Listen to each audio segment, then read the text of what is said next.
Salam sejahtera dan salam Sarawakku sayang. Buletin Ukas edisi petang 11 Oktober 2020 bersama saya Janet Bennett. Memulakan berita dengan sambutan Hari Lahir ke-84 Tuan Yang Terutama TYT Yang di-Pertuan Negeri Sarawak, Tun Pehin Sri Haji Abdul Taib Mahmud yang berlangsung penuh adat istiadat dan dalam suasana norma baharu malam tadi. Berucap dalam Majlis Jamuan Negeri bersempena dengan sambutan perayaan Hari Lahir TYT Yang di-Pertuan Negeri, Ketua Menteri Sarawak Datuk Petinggi Dr. Abang Abdul Rahman Zohari, Tun Datuk Abang Openg dalam ucapannya mewakili rakyat dengan menzahirkan penghargaan terhadap sumbangan dan peranan TYT dalam mengekalkan perpaduan di negeri ini. Tuan Yang Terhormat sentiasa meletakkan pembangunan sosio-ekonomi dan kestabilan politik negeri Sarawak sebagai agenda utama dalam pembangunan negeri yang tercinta ini.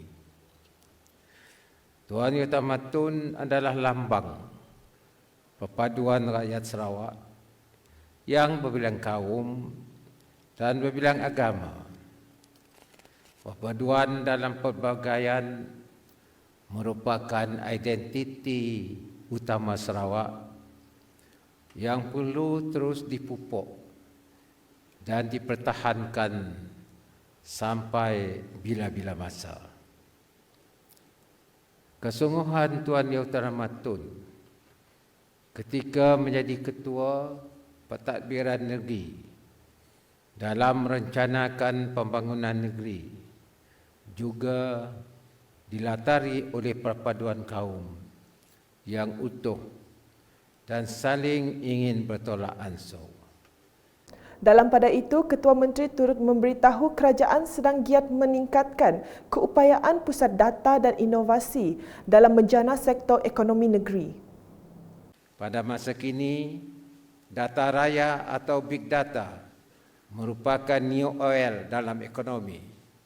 Keperluan dan peningkatan keupayaan pusat data dan inovasi ini akan menyokong keperluan semua cabang perkhidmatan digital yang dibangunkan seperti digital ID, digital wallet, big data, blockchain, fintech, virtual reality, augmented reality dan juga artificial intelligence.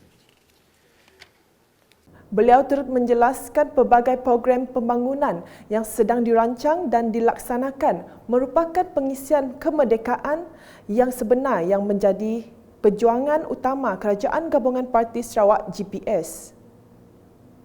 Kita akan terus mengembangkan infrastruktur, industri baharu, teknologi pertanian komersial bagi menghasilkan lebih banyak makanan dan melahirkan lebih ramai orang berkemahiran di luar bandar.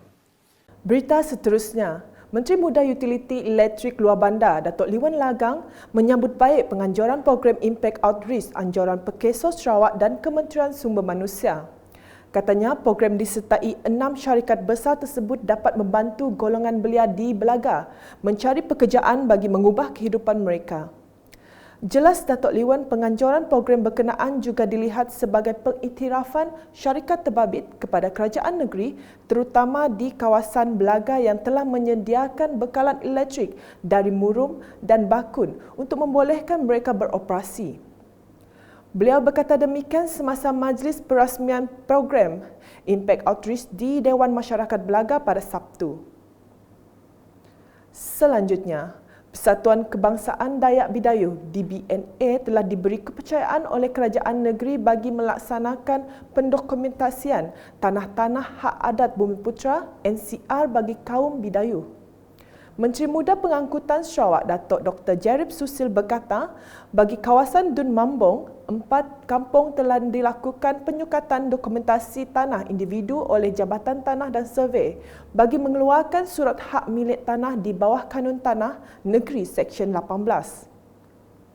Beliau berkata demikian dalam program santai anjuran JKKK Kampung Seratau di Kampung Seratau.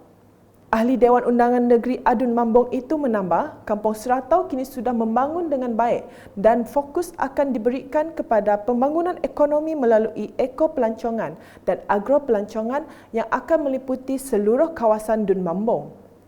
Terdahulu, Datuk Dr. Jerip telah melakukan lawatan dan penyerahan kunci kepada pemilik rumah Billy Francis Kutoy yang telah siap dibaik pulih melalui projek penambahbaikan Rumah Miskin Sarawak PPRMS.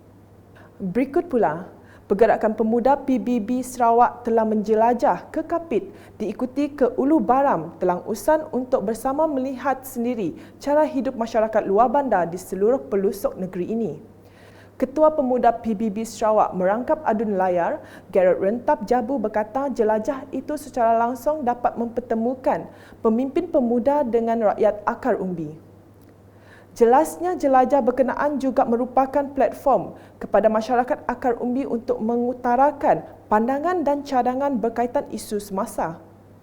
Beliau berkata demikian semasa lawatan Muhibah Dun Simunjan di Rumah Panjang Kampung Sungai Buloh, Simunjan pada Sabtu. Turut hadir Adun Simunjan, Aula Dris, Adun Seremboh, Miro Simoh, Adun Sadong Jaya, Aidil Lariwo serta tetamu jemputan lain. Dalam majlis sama, beliau turut mengumumkan sumbangan dana kepada Kelab Kebudayaan Kampung Sungai Buloh sebanyak RM5,000. Sekian edisi petang bersama saya, Janet Bennett dan kru penerbitan. Ikuti berita selanjutnya pada edisi malam. Dapatkan pelbagai berita terkini Sarawak setiap hari di Facebook, Instagram, Twitter dan aplikasi Telegram UKAS serta UKAS Channel di YouTube. Salam UKAS.